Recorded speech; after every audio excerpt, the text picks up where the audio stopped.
Welcome in everyone to another episode of the Home Pod Office, where we're talking episode 3 of the House of the Dragon. Joining us today is friend of the show, friend of the stream, JunnyQuest. Welcome in. How you doing, my man? Fantastic, guys. Thank you so much for having me here. It's an absolute honor. Um, Huge Well, fan of the show, I don't obviously. know if I'd go as far as say honor. People don't Dude, forget, people have listened to us before, so you don't have to lie. You don't have to. it's a cool time, and honestly, I didn't think I was gonna be like invited onto the show, especially like not anytime soon, at least. I mean, me and Pucks have only known each other for a couple months now, so I don't know. It's cool to be here, man. I'm happy, Dude, happy. Yeah, well, I'm it's good to have you here. Glad to have you. feeling Uh, vibrant. for those that don't know us, I'm Bobby. That's Brandon. But yeah, welcome in to the brand new show. Uh, talking all things HBO. Obviously, biggest thing in the world right now is House of the Dragon, and that's what we're starting off with. Just So, leeching onto that. yeah, Just leeching yeah. on to the popular culture of the Yeah. day. That's Dude, it's that's so Before good. before we get started, Brandon, how are you doing today, dude? doing pretty good, man. Just super had a great day of football yesterday. Oh That's yeah. always fantastic. Great day of college football.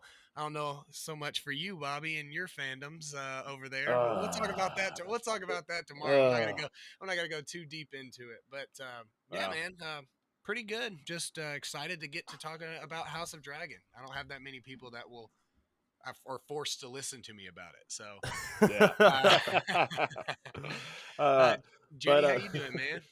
Chilling, dude. Big chilling. Just ready to kind of dive into it. Honestly, uh, I think it's gonna be a cool talk, man. Honestly, the third episode is really really good. Yeah. There's a lot of really like I don't know. I suppose important scenes where it kind of gave more insight into each individual character and kind of what their morals and their standings are. You know what I mean? So I think that's Yeah, exciting to talk about as well. yeah. absolutely. Well, let's jump right into it. All right, well, let's jump right into it. Right off the bat, the show starts out 3 years later, and we see Damon fighting on the Stepstones, and the fight's not going well. We see that the Triarchy, they're using the same tactics that the Dornish did during Aegon's conquest. They're hiding in the mountains, Seems to using guerrilla work. tactics. Seems to work Yeah, very see, well. I would just keep doing and it. yeah, uh, and so yeah, we see all this happening. I do like though, and I believe was it this episode or the last where he comes in on the dragon Yeah, and That that was guy's this squishes. like one. monologuing. Yeah, He's like, "Save me, Damon!" And then he just fucking squishes him. Yeah, that's right yeah. at the Like, opening of the hey, third like, episode. Oh, hey, that's my dad. That's my dad. He's coming to save me. He's coming to save me. Yeah, that was a classic move. He was definitely simping for him hard. He's like, dude, my guy's gonna kill y'all so hard, even though Yeah, they've been there for 3 years. Like he has not got him yet. So like I don't yeah. know why. yeah, It But really yeah, shows kind of like the brutality of the use of dragons.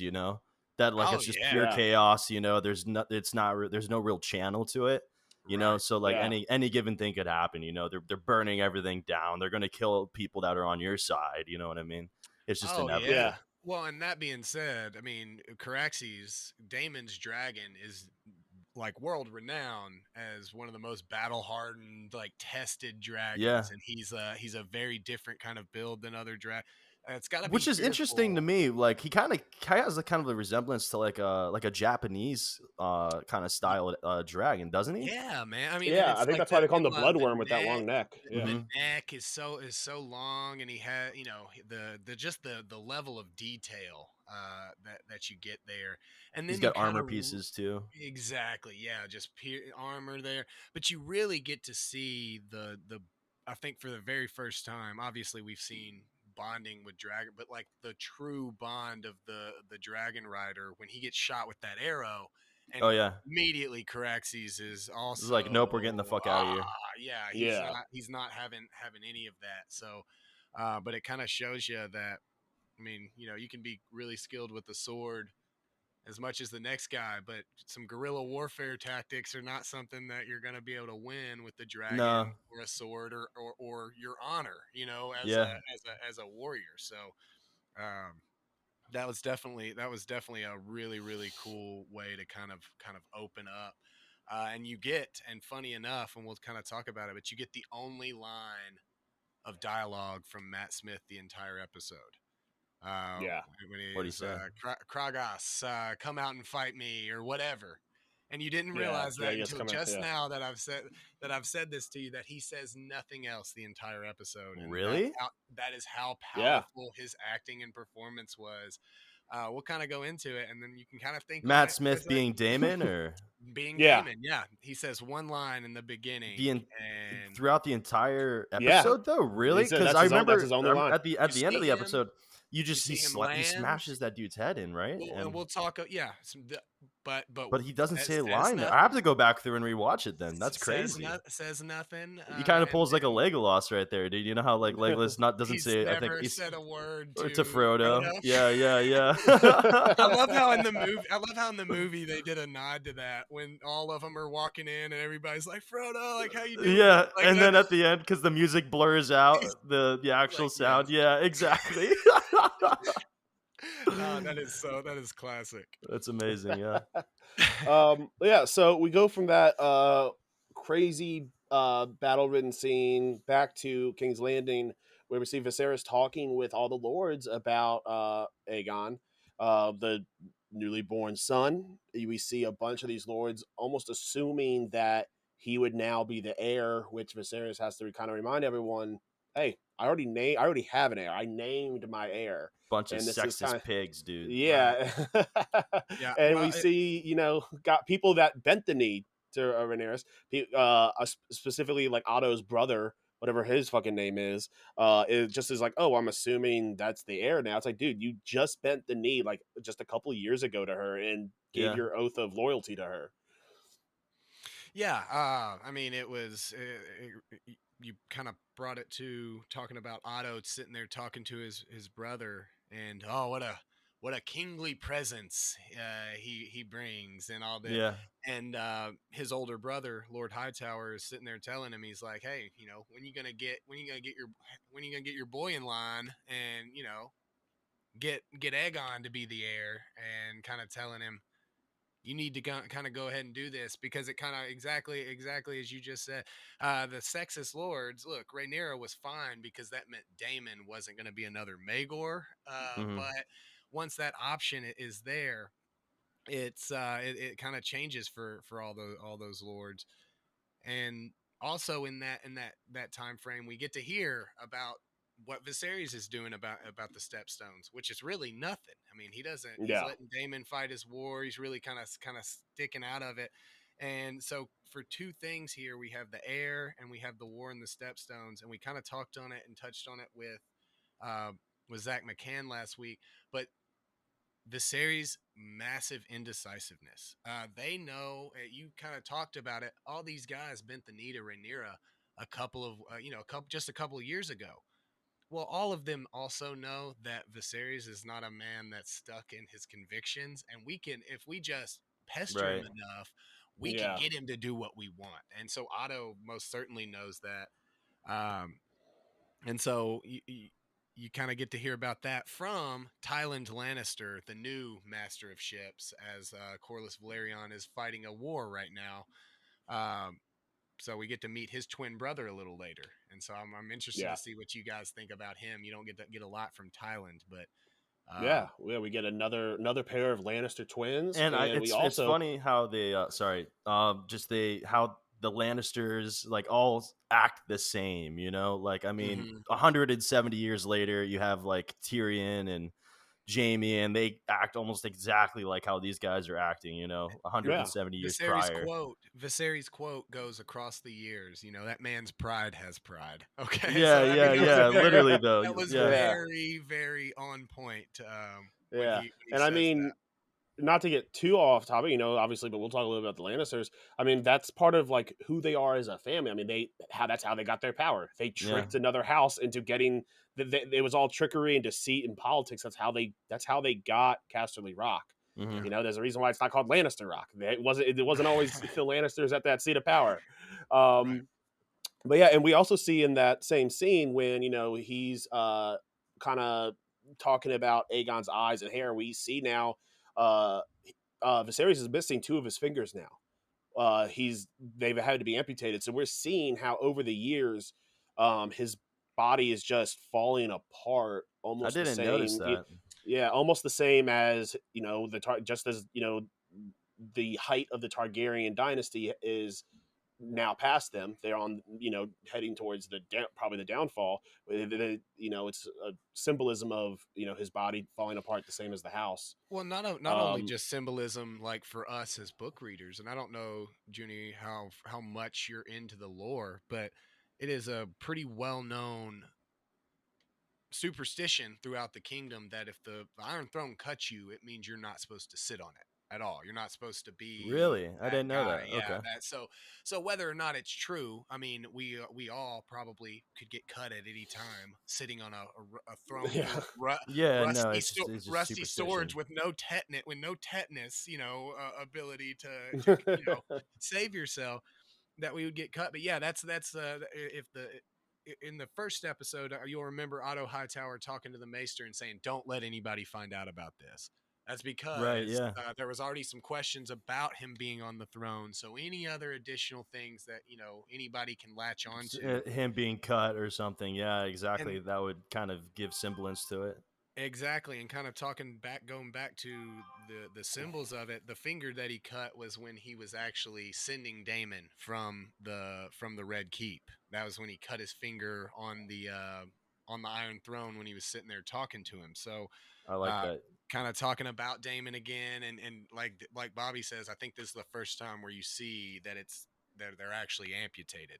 So I didn't. yeah. Yeah. So, in what scene was it that you noticed that his fingers were amputated? Because I didn't catch that at all. In that scene where they're having the feast, before the hunt, and he's literally someone's like, "Oh, Aegon has your hair," and then Viserys like, "He sure does. He has your eyes. He sure does." And he like kind of reaches up to has your touch nose Aegon's and cheek, and, yeah, like you see that he's missing two of his fingers on No his left way. hand. yeah. Yeah, Okay. and that actually you actually see it later on, and actually great acting by Patty is that when he, and we'll talk about it later, but he has his gloves on doing something, and Mm. two of the fingers are sticking straight up, because if you don't have fingers there and you're gripping something, the glove is just going to be like that, and there's no fingers to bring Yeah.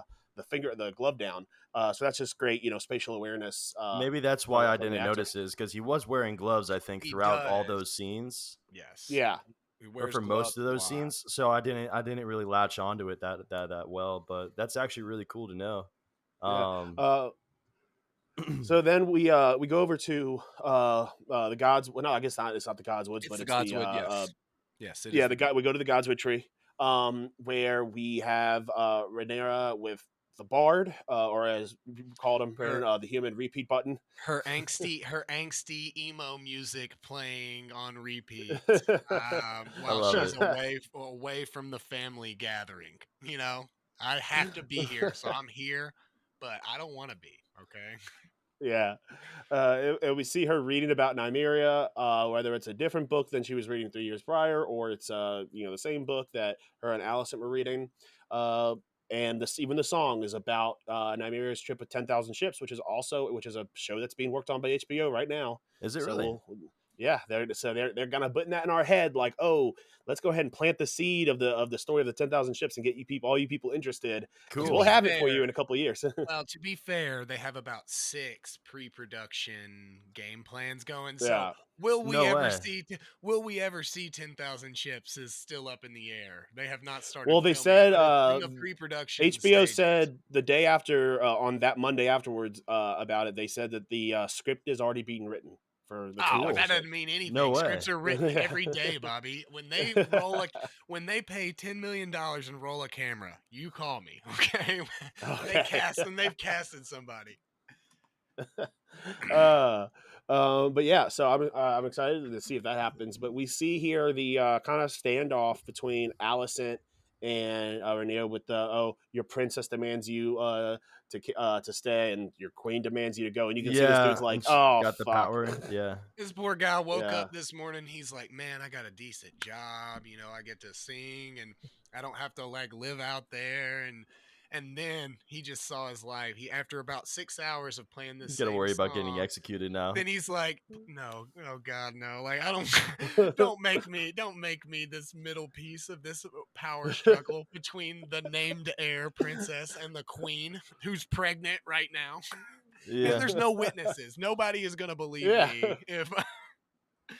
Yeah, I love that power Um, struggle to kind of see the fake um, obedience that Rhaenyra wants to portray. We all Hmm. know very well that at least Alicent and Viserys, if she wanted to go back and get that bard and make him come back out and play and didn't go to the hunt, despite it being a king's command, she would have done it. There would have been a stern talking to, I'm sure, next to yeah. a large scale model that a grown man, spends his free time, which is fine, but it does. But you're not very intimidating when you do your talks by your model. You got to take it to a different room in my mind. Um, so yeah, I love that. I love that little struggle and how Allison can throw around her power, but doesn't like to with Rhaenyra. Kind of knowing that, Yeah. hey, I'm technically the boss, but I don't want to be. I'd rather you just come hunting with us and it doesn't have to be a command, but as soon as she says, uh, does the king command it? Talking about the hunt, and she Right. says, yeah, Yeah. he does, but she doesn't have. Okay, oh yeah, all right. Well, I guess I'll go pack my stuff. Yeah, So we finally got to see Rhaenyra kind of starting to act like a little bit of a brat this episode. Like, yeah, is she right to be kind of miffed at her best friend for fucking her dad? Yes, but at the same time, like she's being a little bit of a brat. Which, to be fair, she's a teenage girl. yeah, She's gonna be a brat eventually. yeah, and on top of this, a Targaryen that has Yeah, all of these expectations, and you can kind of tell why she's a little, flustered, especially 3 years prior. Uh, her sitting there having that conversation with Rhaenys, her telling her, "This is gonna happen. Your dad is gonna marry my daughter and have kids, or somebody else's daughter and have kids, and they're going to talk about you not being the heir, and just know that it's going to happen." And so she's looking back on that, being that angsty teenager and a brat. Yeah, I mean, most certainly not really fulfilling her end of the deal, where Viserys is being in public and saying to people that she's the heir and defending her, and she's not doing a really good job of almost kind of holding that position, though. It's kind of it's interesting to see. I guess like Bobby said, it's kind of upsetting when your best friend becomes your mom. I Yeah. mean, it's Oh it's yeah. just you're not my mom. Well, yeah, yes. uh, but so we go from that scene, and then we see once again the absolute insane difference between the production value of this in season 1 and 2 of Game of Thrones, where when we watched Robert Baratheon's hunt, it looked like they filmed it in somebody's backyard, like in the woods. It's so We actually true get though. an Yeah. aerial shot. We see the Red Keep in the background, kind of bringing it all into this world, building this world a little bit more. And then also letting us know here's where the Kingswood is. Here's how close it is. Here's how far it is. And it is absolutely insane what how the difference between production values of this and the early Game of Thrones. And I'm really happy you can see just how much detail they put into the show. Oh we yeah. talked we talked about it last week, with Zach, and he had mentioned that there were two major scenes that George R. R. Martin was not happy with in Game of Thrones season 1, because they didn't have the budget, like we're talking about now, not the big $10 million an episode budget.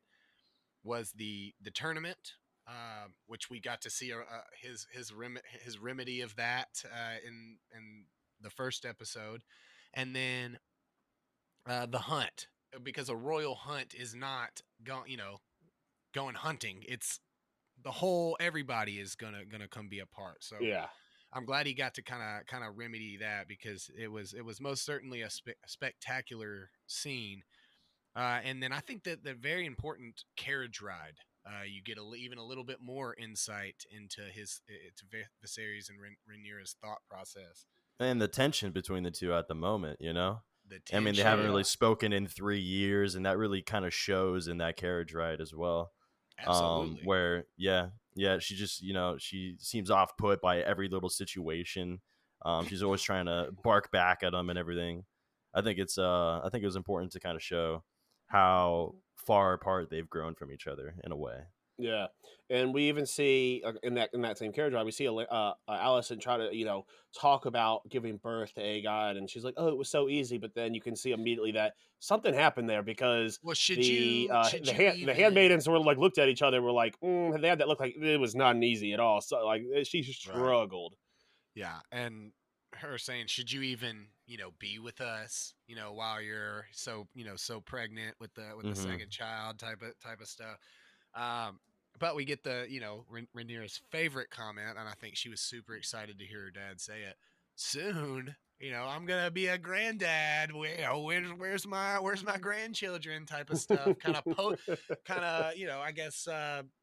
No way to put it better than to kind of poking the dragon, if you will. Yeah, What man, king or not, in his right mind, with the mindset of his daughter, is going to say in front of a bunch of people something that she clearly does not want to hear. It just doesn't seem yeah, Yeah. like it was a great way to start off the family vacation. Dad, I appreciate yeah. it.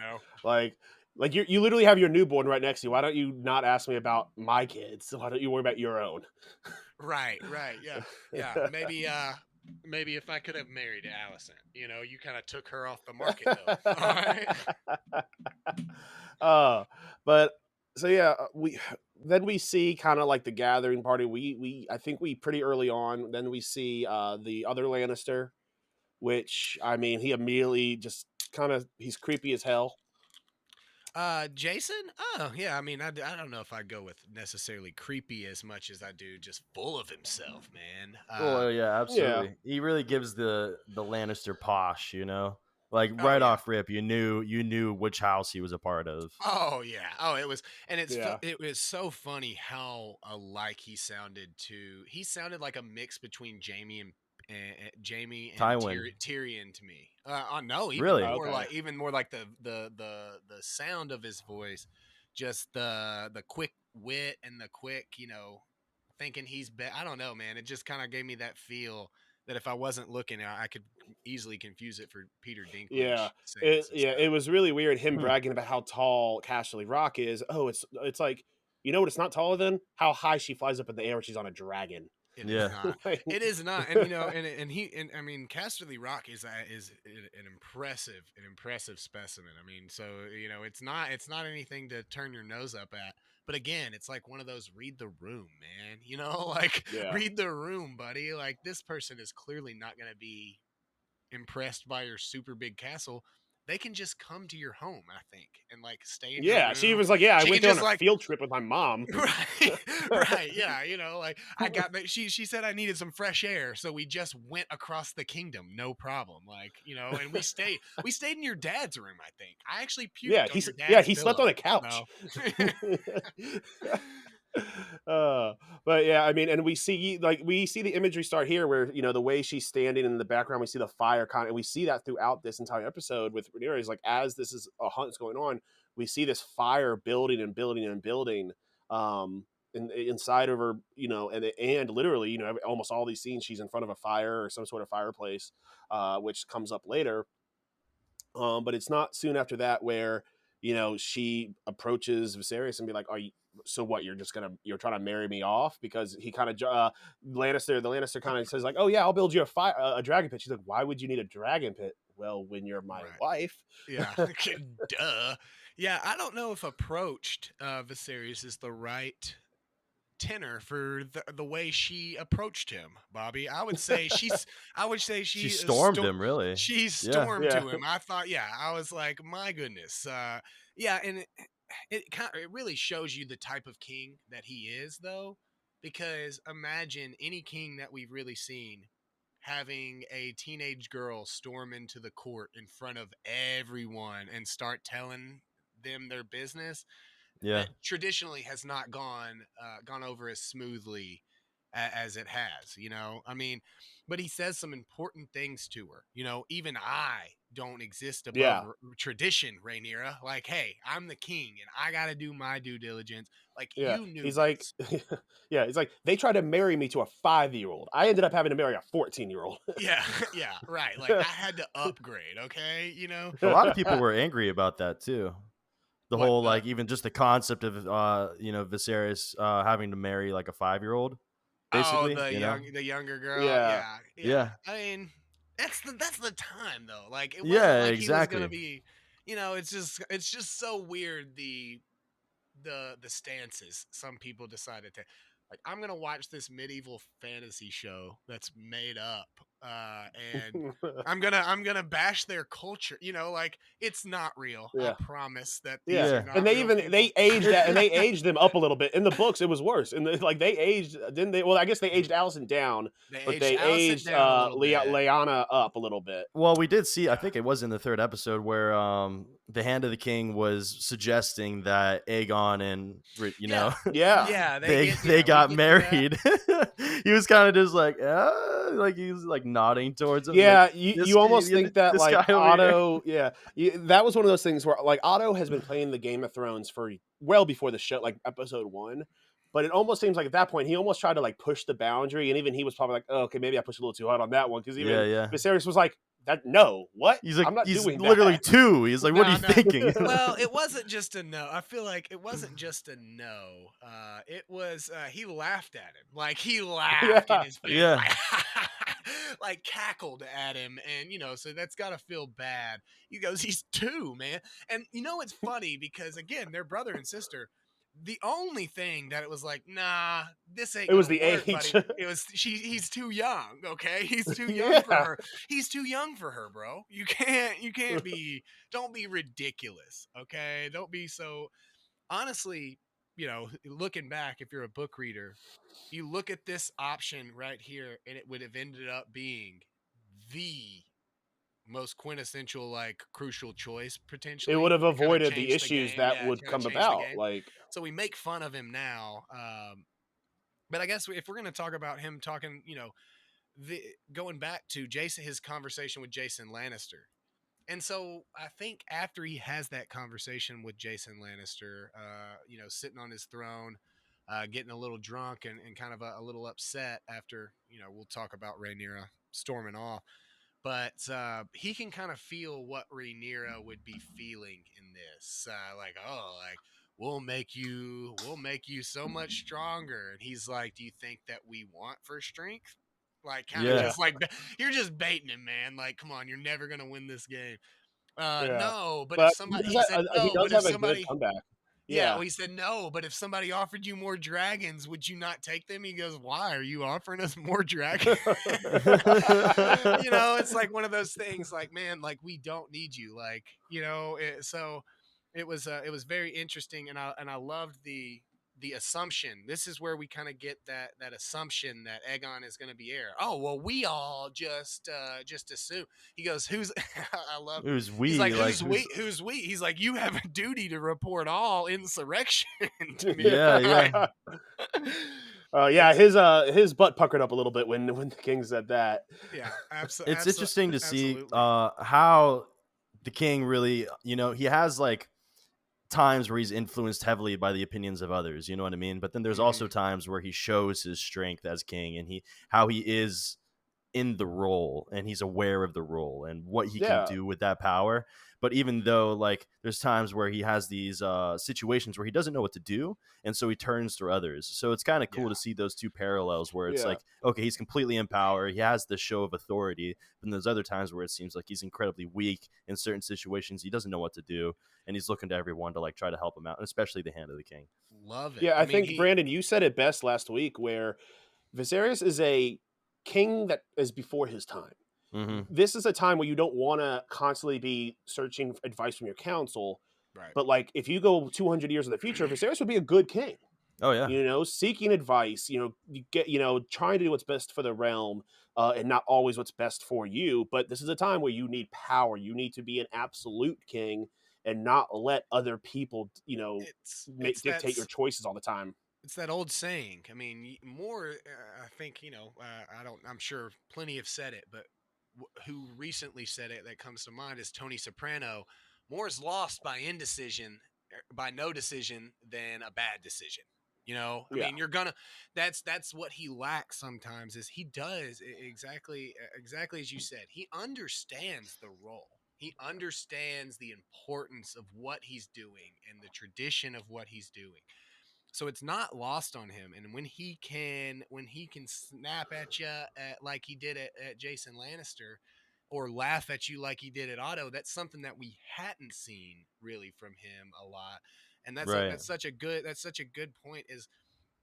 Is I do think that he has some abilities. He seems like he would be a better hand of the king than he would be a king himself. yeah, Like, he understands things. He just doesn't want to make the wrong decision, which oftentimes leads to an indecision, which makes you look weaker than just making a bad decision. You can Right. always kind of justify or argue your own decisions, not coming out and declaring that Daemon and Corlys Valerian are traitors for going to war in the Stepstones without his leave, or joining their war in the Stepstones without his leave, but pretending that Daemon and Corlys Valerian haven't essentially turned their nose up at you and are not listening to your authority, is essentially what a scene that we didn't talk about. But when Rhaenyra is talking to Lady Redwine, when Lady Redwine, while maybe a little out of order to the named heir princess of Dragonstone, was right. My dear, we're at war. Okay. Yeah. You know what I'm yeah, saying? Like, our people are battling. So we're at war. So what we look now on a 3-year war against some pirates on some islands, we look weak right now. So the king has an option to go swoop in. And if they can win at that point, then he looks like a hero, right? So that's kind of something that we're seeing, is that he has that right idea. He doesn't want to spurn his brother, but that's the family Viserys talking, and not the King Viserys. yeah, That's Mhm. and that's not yeah, and that's a great point. I completely forgot about that because early on, and going back to one of the first scenes, when he's talking to the Lannister, Viserys says, "Well, they've been at war for 3 years. What's 3 more days?" And we notice that those 3 more days does make a pretty huge difference in the outcome of that. right. But we'll get to that a little bit later. Soon after the Rhaenyra storms towards her father, she then runs off on her own, followed quickly by Sir Kristen Cole as she makes her way out just into the Kingswood, and they kind of go on a little camping trip. And I thought that was really well done. Just the way that he had to chase after her. Just the filming style was He amazing as keeps he well. keeps, he keeps renewing his plea. Princess, I must renew my plea that we go back, because again, Yeah. he's just a guy that has to follow her around. He doesn't, unless the king says so. He doesn't have the authority to pick her up and take her where he wants. Yeah, But I mean, just such a fantastic, like you said, the filming, the horse chase of him kind of chasing after her and her running through camp. Where was she going to? She was about to just drive that horse into that lake, basically. I think she was Yeah, just I mean, taking her anger out I with think it was. I just think going.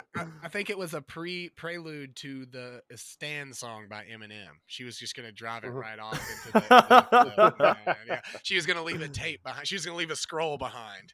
Yeah, yeah, yeah. Yeah, man.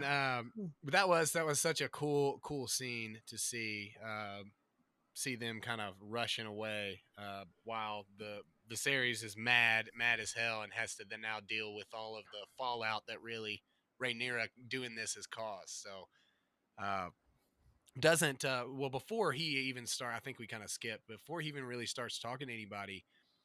Uh, what we didn't mention was Otto Hightower coming in and stating outright, like, during the middle of that fight. That was like an interesting timing for him to kind of come in.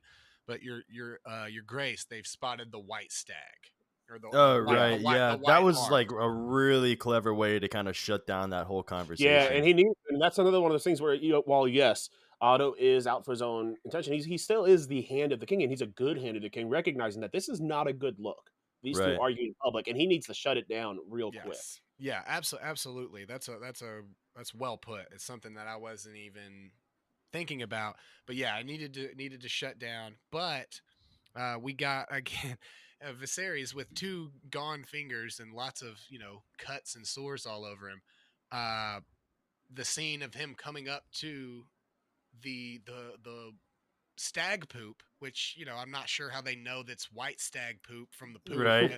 but they got it, and he takes it. Oh, it's still warm. You have gloves on, bud. You're good to pick up the poop. He's like, no, I don't want to get my glove dirty. Let me just get my hand infected. He's like, oh, yeah. He's like, it is 100% stag poop, everybody. He's like, I've guaranteed it. I tasted it.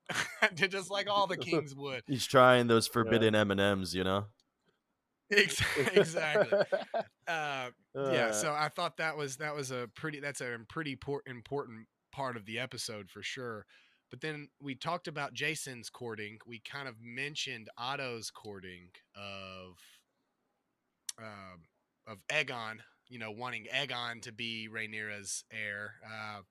And he kind of laughed that off. But again, my man stepping up to the plate, always there for his king, always there for his peoples. Lionel Strong giving him coming up and being like, my lord. He's like, oh, let me guess, because he's deep into them cups now. He's deep into them water skins. He had about 13 things of wine. And he's like, let me guess, you think your son is the best match? And he's like, oh, goodness, no. My advice is going to be the same advice I gave you 3 years ago, just altered a little bit for the situation. And it tells him the best advice: marry your daughter to Laenor Velaryon, pure Balerian descent, most powerful house. This guy is mad at you. And he said, and I loved it, he was like, it'll go a long way to cover any slights, real or imagined, whether or not. So he's leaving it open, like you slighted him a bit, but he's gonna imagine some stuff that you slighted him. This is the best way, and it really was the best option for the realm, and for so my boy stepping up to the plate again, being the only nobleman that you're like, man, I don't think that he does have an ulterior motive. You can actually kind of trust the guy. Yeah, good old guy. So he's definitely gonna die. Yeah. But yeah, so we jump now to Rhaenyra and Sir Cole out at night. We start hearing sounds and excuse me for a second. Hey yo, we got a sleepy pod. I am hungover. Get you a blanket there, bud. A little cup of hot cocoa. Well, then maybe don't yawn and yak, okay? Like a grown up. All right, man. Show us you're hungover. Anyway, so we get Rhaenyra and Kristen Cole camping out. We hear some noises. Sir Cole draws his sword, and he is doing a front flip from that boar. That's a big. I was half expecting a White Walker, man. Honestly, with all that tension being built up, I thought we were about to see the Night King Part 1. No, we're looking at Westeros' most dangerous animal, and that's the boar. Yeah, the boar. You know when you're like killed Robert Baratheon. Yeah, exactly. Yeah. You know what? You're sitting around and you're talking with your buddies, and you're like, man, this animal is the most dangerous. Oh, this one killed. But you always go back to the hippo is the most dangerous land animal on earth, and you're like, wow, I didn't see that coming. It really is. That is boar in Westeros, dude. They're like, oh, it's just a little bitty pig. It is not, man. They're huge. First off, I've seen some pictures of them. They're fucking massive. Dude, and they are vicious, bro. Like I'm not messing territorial. With them, man. Like, you hunt them with a dog, because like that they won't turn their back on the dog. And so like it's pretty crazy to watch. But yeah, we should probably talk about House of Dragon and not boar hunting. Right? Boar hunting tactics. Boar hunting tactics. What we should talk about though, they go hand in hand at this part of the episode. Getting attacked by boars though. No, you got to be on the defensive. We're talking about offense. Stabbing it repeatedly in the head. Exactly. Yeah. I mean, he gets stabbed and saved at the right time, and then a lot of that frustration just kind of flows Comes out of out, yeah. Rhaenyra, Yeah, you and see that all that buildup, the fire building inside her, the dragon, Mhm. finally being released on this board. I'm sure she was imagining that board had Allison's face on it or something while well, she's just going to town on it. She's and probably just seeing blurred visions, of all the shit that's exactly, just happened to her. everything, Yeah, Yeah, Damon no, being with a each jerk, yeah. stab, yeah. yeah. It was kind of perfect that that beginning of the episode she didn't want to go on the hunt because the boars or the stab, they make such awful noises when they're stabbed, and Mhm. it's silly. I just want to stay here type of deal, and gets the kill, gets that monster kill that's almost death, Mhm. um, and really kind of, I mean, she got all that frustration out, but I think she kind of gave her some assurances to herself. Oh, Okay, absolutely, especially okay. when she returns to camp with the kill. Oh my And then you god, Yeah, kind of yeah, see the two parallels. I mean, she's covered in blood yeah. I and was about to talk about that. and Yeah, then you see how the king, he's like, he just kind of waltzes in. He didn't have to do anything to kill the deer. They had done all the yeah. work. All he had to do was deliver the final blow. But yeah, which he couldn't even do right. she actually went Absolutely. ahead and like it kind of shows kind of like more so of like who's willing to do what kind of Oh Yeah, thing, yeah, and I know we're kind of jumping around here, because of the way these scenes are kind of done. But Hmm. the juxtaposition between the Rhaenyra's kill being coming back covered in blood and earning that kill, and you even see, well, I I think it was think one of the it's Strong important brothers, kind before of like gives her a nod and Harwin, be like Yeah. they yeah, recognize her. Harwin Breakbone. I think it's important before when we get that boar kill, and then we pan to, I think it's that at that point we got Lionel Strong's advice, and a drunk Viserys stumbles out to the fire and talks to Alicent and talks about Right. how he isn't sure. When they had saw that white boar or that white stag earlier, Otto Hightower always playing the game, always 100% of everything he says is calculated. He says, I'm not one for, I'm not one for signs, my lord, Divine signs, right? but Yeah. if I was, this particular one that happens on this Aegon's second name day, coinciding with my grandson, that could also potentially be king, that's pretty dope, right? And so him thinking of that, and Viserys is so into the dreams and so into the signs and so into this stuff. He's drunk and he's scared that he's made this wrong decision about Yeah, his heir and his choice of heir. Hmm. He did it at the time, never thinking he would get married again, wanting to protect the realm from what he perceives as the threat in Daemon, and then he's really contemplating it. So we've talked about him waking up hungover the next day, and almost this, it's kind of twofold for him. It's relief because it's not a white stag, so maybe he didn't make the wrong choice, okay, but it's also disappointment because it is a guy that is so into these signs and these dreams and what should be, what the correct version of history is. It's very interesting. Like you said, they have the stag, right there. He has to stab it, twice. He Viserys is done with this Do you think farce there's at some this sort point. of foreshadowing or some sort of like hidden message with him kind of missing the initial first strike to the deer, like with him having to stab it a second time? Do you think there's some sort of kind of like almost like a parallel? Because this show is huge on Maybe, parallels, you maybe. know? I Yeah, mean, I'm sure there is. I haven't given it the time to really think of. I'm sure it is. I just haven't given it the time yet to think about what exactly the meaning is or what it's calling forward to or calling back Hmm. to. yeah. I mean, it could very easily be the. I mean, it could be the slow death of the Targaryen line, of the of this battle to come. I mean, yeah, it could be. You're like you're saying, it could be really anything. I absolutely Yeah. think Yeah. it probably is something in depth, because very soon after, I mean, we do get Rhaenyra and Kristen Cole running into the fabled White Hart, the white stag Right. that is a Yeah. symbol of Yeah. royalty. And my favorite part, probably of the whole episode, weirdly, in one of the greatest episodes ever, was Kristen Cole seeing a large stag and pulling his Drawing sword his out. sword. Like, what are Yeah. you Yeah. gonna? Yeah. Are you Are you gonna gonna? duel this stag? Are you gonna chase down? Like you're wearing like 90 pounds of armor, my man. Like, what are you doing? Not only that, I mean, if that stag was to charge him, dude, it'd be game over. Yeah, Yeah, exactly. like Like, you you're need still to a little, move. you're still a little hurt from getting fucked up by that So boar last night. so Viserys and the whole hunting gang were most certainly going to kill this this white hart, and Rhaenyra kind of is like, no. I mean, I shouldn't have to tell you that, grown man. It is not very close to us, and that's a sword.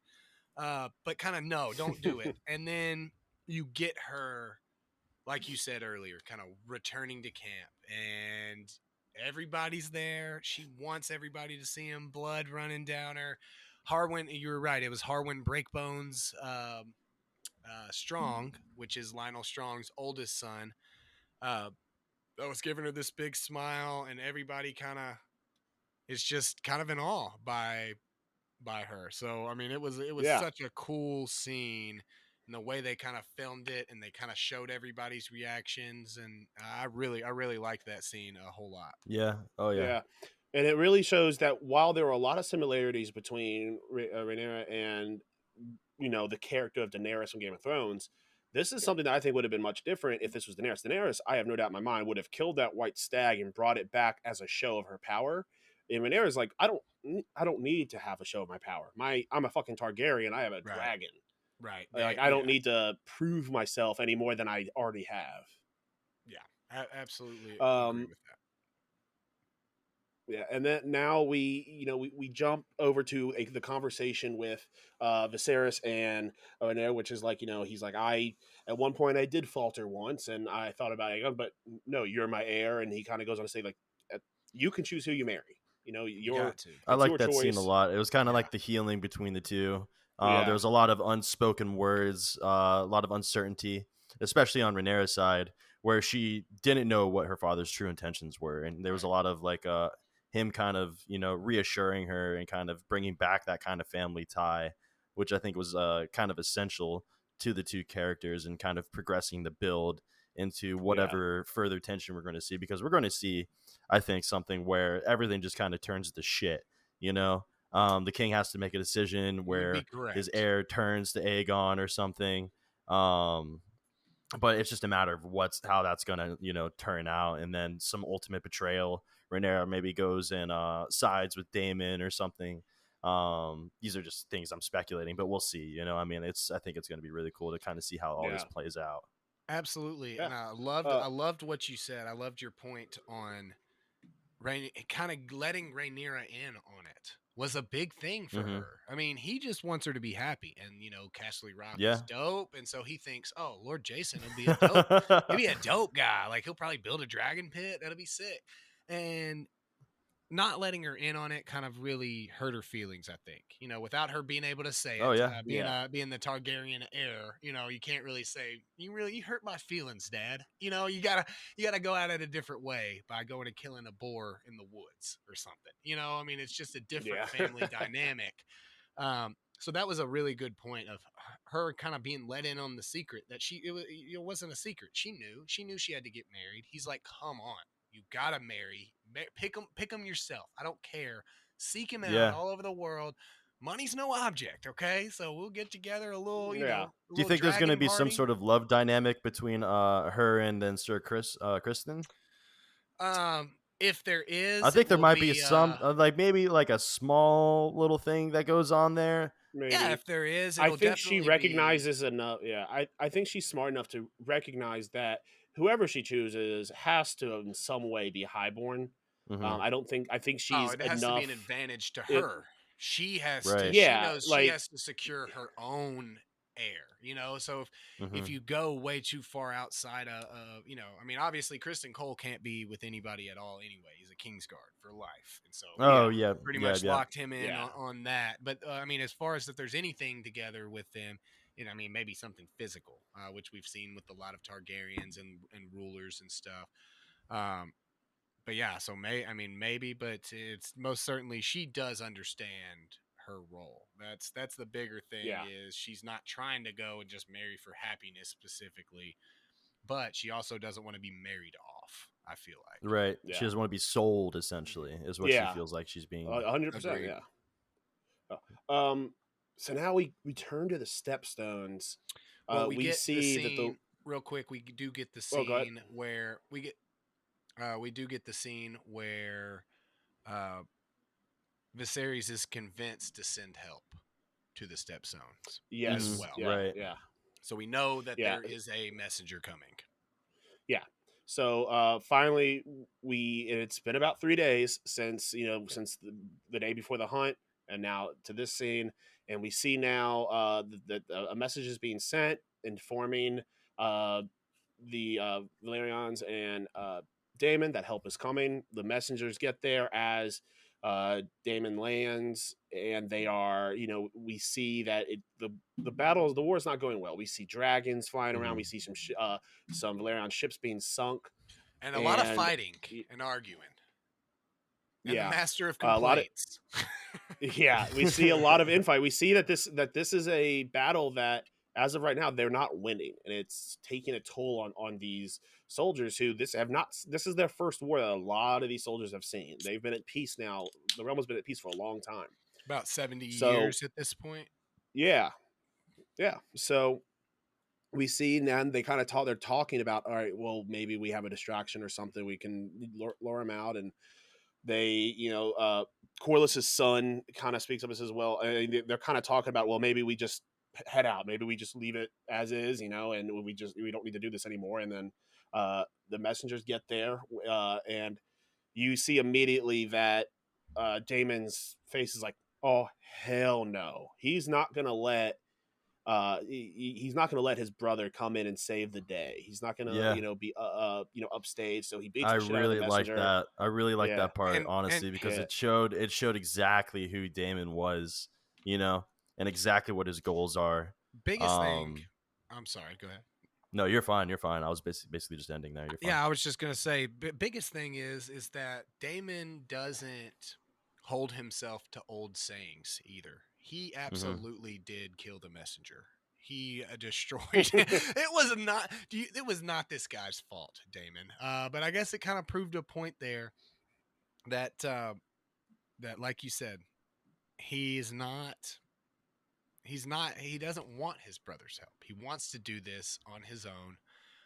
And so, yeah, now that you've kind of thought through it, that was it. Remember, he doesn't say anything in that scene, and then the very next scene we get is him landing on the battlefield, or I guess he boated over, right? Yeah, Yeah. and he has like practically no armor on, just kind of like a leather killing. It seems. Yeah, I mean, Yeah. very low armor. Hmm. There Yeah, to and then he's showing up with a white flag. It's very foggy, very smoky, which makes sense. There's a reason why here in a few minutes we don't see Syraxes coming in to save him. We see Sea Smoke, who's the same color as all this fog and is able to sneak in and get real close. So Um, who was that on that dragon? I was that confused by is who that that would that have is was. been Lenor. That is Lenor yeah, Valerian. That Corliss's is Okay. Corliss's son. oldest son, and the reason Yeah. he can The ride one the that they dragon. want Rhaenyra to marry, correct? Correct, Yes. correct. Yes, Got that Yeah. it. is the one that Lord Yeah, Strong is and wanting. and Sea Smoke is actually a very young dragon. Whereas Syraxes has been in many one of the most battle hardened dragons I think in it's one of the the world. oldest. I think it's one of the oldest available like war dragons, right? Caraxes is. Sea Smoke, like Mm. you're Syraxes saying, is is very young. yeah. Sea Smoke is very young, and you see He's that in the way fast that though, super he's fast, fast. and he's also where we see in the beginning where Syraxes is brutal and just kind of lands on whatever and just throws smoke and is not careful. Sea Smoke is a little bit smaller, faster, and much more Accurate. diligent. We see him almost do like a Sea U-shaped Smoke. fire, specifically not to hit Damon, and then we also see him able to fly into the battle and pick up two enemies with his feet and That not part pick up was cool, man. any of the friendly guys in Yeah. this huge melee. It really shows the differences in the dragons. Yeah, and I did want to say the difference of Caraxes and Sea Smoke size is not just a little; it's a whole lot. Like if you Oh look yeah. at the map of the dragon, that's like to scale size, and Sea Oh Smoke yeah. is very young. Oh, you know what? I haven't even opened this where it shows you the Yeah, dragons it'll and the kind of show riders. you in comparison to others. Uh, but yeah, I mean, it was a perfect. It was like you said, he was very fast and very quick and able to turn. It was exactly what they needed in that type of fight there. Yeah, because you wanted to draw these guys out, but by the time Ceraxes gets anywhere close, they're gonna see him a mile away and of not ev- come out. of everything that I hated about this episode, the thought that the crab feeder would be so prideful to send all of his army out to get one guy because it killed a few of his soldiers was unbelievable to me. That was the only thing that I really had a problem with. It's like this guy doesn't care about his soldiers, and if he saw that Damon was now breaking the Geneva Convention and fake surrendering and murdering people, like he's not going to be like, I'll bet he came over here to fight this whole army. I bet he's thinking they're probably trying to lure me out, right? That would be the smart thing for them to do if Yeah, they were. So, as a guy that has withstood 3 years of battle with these guys, it just seemed a little bit unrealistic that they would just come out for a war to me. So that was like yeah, really the only thing of it that I was like, I didn't like this, but yeah. Well, perhaps it's the grayscale fucking with his thought process in that his is head. it. That is it, man. That's it. He's grayscaled up, and that's canon, okay? Because we got people that's told us. uh, but yeah, so we end up seeing what is honestly, in my opinion, one of the best battle scenes there that we have. We see eventually Damon walking with a severed upper half of the crab feeder, which is just awesome. And But it's again, if terrible. you Why have would you walk with him? He's got grayscale. That Yeah, seems that's what hopefully he was was wearing a glove. confusing. He was Yeah, wearing, hopefully. he's Well, wearing yeah, Viserys' glove that was sent with yeah, the messenger. yeah. um, So yeah, I mean, all in all, this was an absolutely amazing battle scene. I loved it. And again, we see that from in the beginning of the episode, Viserys says, "What's another 3 days?" Maybe if he didn't wait 3 days, he could have gotten some of the credit of ending this battle, helping end this Hmm. battle. But because those 3 days, you know, a lot changed, and they made the decision that no, we're doing. Damon said, "No, we're doing this now, before you get here." Um, so yeah, I mean, what are your guys' opinions on the ending of this episode? Loved it, man. Absolutely, absolutely loved it. This is one of the not real. I mean, we've got to see battle scenes with dragons before, but they were so kind of just OP in the battles that we've really seen them in. I think this was the perfect battle scene where we got a full battle, but we get to see the relevance and what a dragon can do for your side of the army. Oh yeah. Yeah, I know that's not very helpful, knowing that we're going into the dance of the dragons and both sides got dragons, so it's kind of washes. But I really enjoyed this scene. I did not enjoy him carrying a grayscaled person, out into the water. I did. I think, as we've talked about, very much enjoy how that was the exact reaction when I told you that he had only had that one line of dialogue the entire show. That was the exact reaction I had when I heard it. And you just yeah, didn't feel that. He gave you so much as an actor Oh that yeah. it was crazy to feel that he didn't say anything to do it. So I think we've said this last week and we touted it a bunch.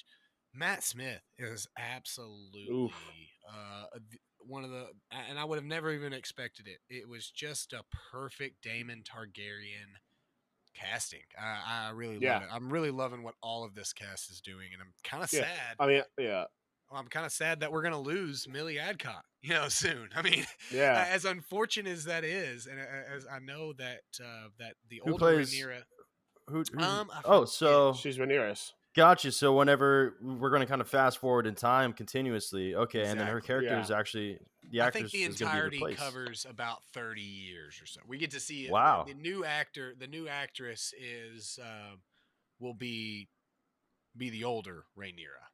Hmm. Kind of.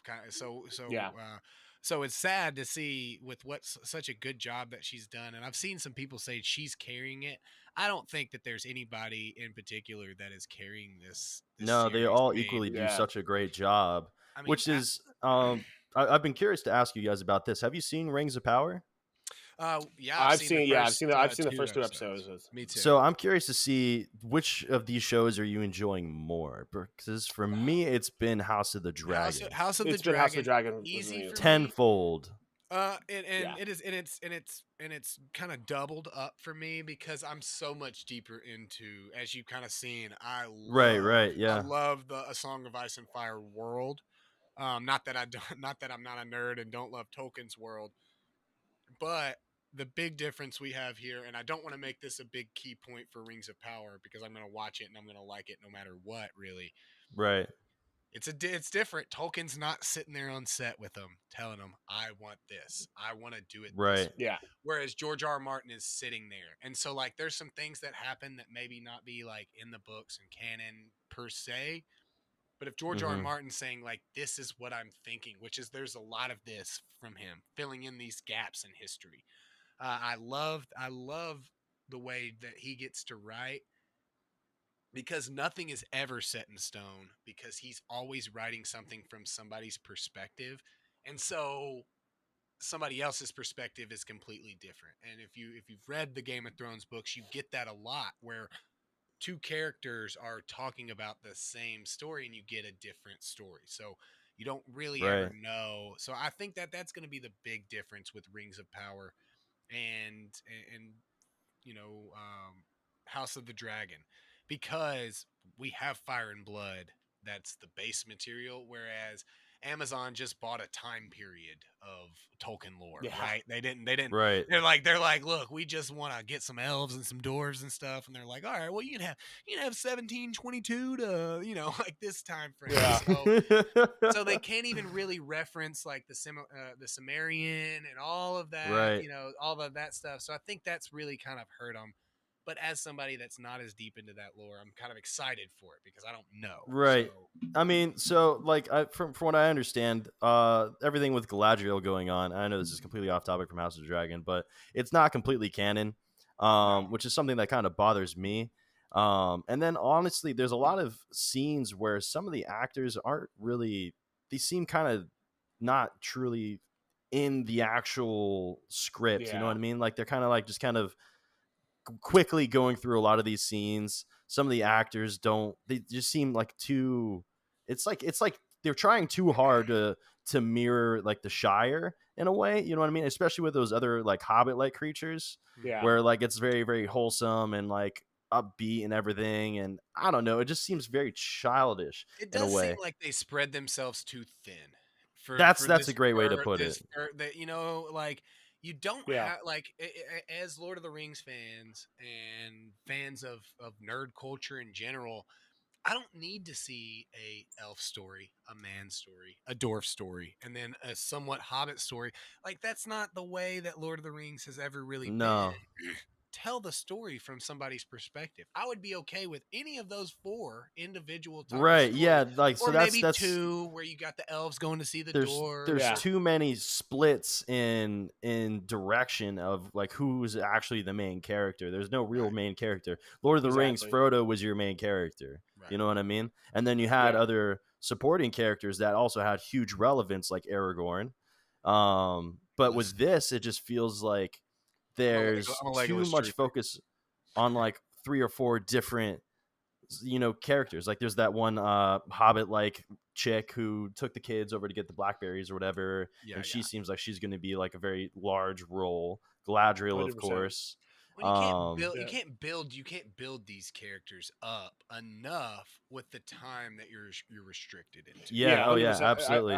Yeah, I think that's one of the big things, and I was thinking about this the other day, is that with HBO, it's very clear that HBO said, okay, we are putting everything we can into House of the Dragon. With Amazon, it felt like we're going to put everything we can into Lord of the Rings. We're also going to put It everything felt we like can they into this were other gonna put. project, into this other project. Like It felt like they all Mhm. right. looks like they don't really care that much. That's a Yeah, good point. that's what I'm sensing from it too. There's a whole lot of CGI in the Rings of Power as well. Where in the House of the Dragon, there's a lot of practical sets that they Yeah. use. Like there's this Yeah. one scene where Elrond and Galadriel are talking in a forest, and it's like it's CGI'd so obviously that it's just it takes you out of the actual Mhm. immersion of the setting and the story. They're in this like forest. There's this walkway. They're walking past graves or whatever, and there's these golden lights, and it's just so obviously Mhm. CGI'd that it just it takes you out of it. It doesn't really Yeah. immerse Well, you we into have it, Yeah. or two. even. And when that happens, you don't really get immersed into the conversation that people are having as well.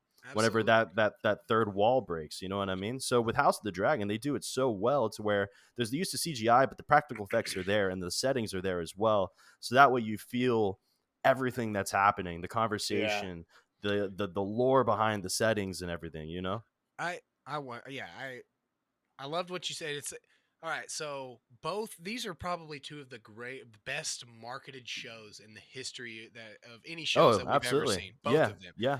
Oh, yeah. It seems like HBO put their money where their mouth was for every aspect of their show, Oh, yeah. whereas Rings of Power more put it more into the marketing of the Rings of Yeah. Power. Um, yeah, I mean, I agree. I'm not as deep into the lore, like I said, so it doesn't matter as much to me. But yeah, you can definitely tell there's a production value in all aspects that are kind of different from Game of Thrones, which is quite frankly amazing. Where Game of Thrones left at, only a few years ago, to the point where you've heard the main show, and we've talked about almost every nerd culture thing in the history of nerd culture, but no Game of Thrones. And in the past 2 years, because it was kind of a sore topic for a lot of people. Yeah. And Oh, yeah, so, dude, that and last so, season. and then that, and then us sitting here talking on our second episode of HBO about, House of Dragon is quite frankly amazing and something I didn't think I was going to get it. Hey, look, I'm excited to get heartbroken again, guys. Okay, just just rip it out right here, buddy. Okay, Yeah. Red I'm Wedding very Part 2, excited. man. That's coming Exactly, soon, you know? Yeah. exactly. But What? all right, guys. Well, Go ahead. JunnyQuest, you got anything to plug, man? I know that we Oh, usually let yeah, I folks. Yeah. mean, What you I, got, I brother? I stream on Twitch. If you guys want to follow me there, you can just follow me under JunnyQuest. Same thing. I'm on TikTok, Instagram. I just make content clips from the stream typically, and then I'll post it into those areas. I oftentimes play with pucks. We've been going Yeah. through Yeah, I Destiny and usually miss Halo, and those. I usually miss those streams on purpose. So if you stop doing that, bro, I'll be right up in. I'll be up. I love that, man. But uh, yeah, man. So I mean, I play whatever, man. Honestly, anything I can get my hands on. We're about to do a 24-hour stream today. We're gonna play a lot of Ark. I need to finish a Destiny raid. Pucks, you're welcome to join me if you haven't done it already. is it But the King's Fall, yeah, orcs? yeah, Yeah, yeah. I Just got to finished that finish the off other day. Orcs. Yeah. well, Okay, Yeah. nice. But Right on. yeah. me and the wife will be on the 24-hour stream. So I mean, not on there with you, but we'll watch it for you, man. Right on, man. Yeah. So Yeah. yeah, Yeah, dude, super good to when this meet you, episode man. drops, You too, when this brother. episode drops, guys, I think that he'll still have a good bit of time left on his 24-hour stream, so Oh, you can sweet. catch the probably a half of it when this episode drops. Pucks out. We'll be doing a 24-hour stream starting Tuesday night. Probably a little bit after you get done with yours, we'll be starting ours because we hit our community goal over the weekend. Virtual high So five. yeah.